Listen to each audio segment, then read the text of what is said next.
আসসালামু আলাইকুম রহমতুল্লাহি ওবারাকাতু। রমজানের একটি সকাল, আজানের শব্দ ভেসে আসছে। ঠিক তখনই অনেকের মনে প্রশ্ন জাগে, সেহরি খেতে খেতে যদি ফজরের আজান শুরু হয়ে যায় তাহলে কি রোজা হবে? উত্তরটা খুব পরিষ্কারভাবে জেনে নেওয়া জরুরি।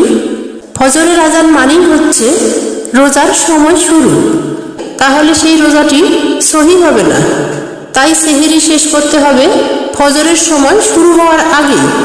ভুল হয়ে গেলে পরে সেই রোজাটি কাজা করে নিতে হবে। অনেকের মনে প্রশ্ন জাগে, রোজা রেখে দাঁত ব্রাশ করলে কি রোজা নষ্ট হয়ে যায়?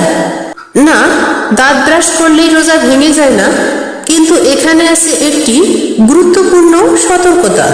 যদি টুথপেস্ট বা পানির সামান্য অংশ ইচ্ছাকৃত বা অনিচ্ছাকৃতভাবে গিলে ফেলা হয় তাহলে রোজা নষ্ট হয়ে যাবে। তাই রোজা অবস্থায় দাঁত পরিষ্কার করতে চাইলে খুব সতর্ক থাকতে হবে।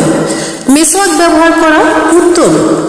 অনেকের মনে প্রশ্ন জাগে, রোজা রেখে যদি কেউ ইচ্ছাকৃতভাবে গালি দেয় তাহলে কি রোজা থাকবে?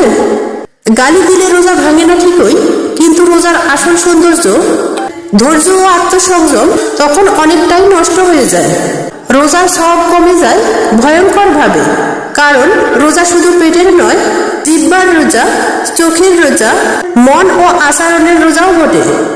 রোজা আমাদের শেখায় শুধু ক্ষুধা সহ্য করা নয়, বরং নিজেকে সংযত করা, সুন্দর মানুষ হওয়া।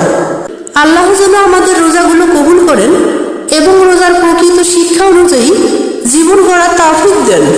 আমিন।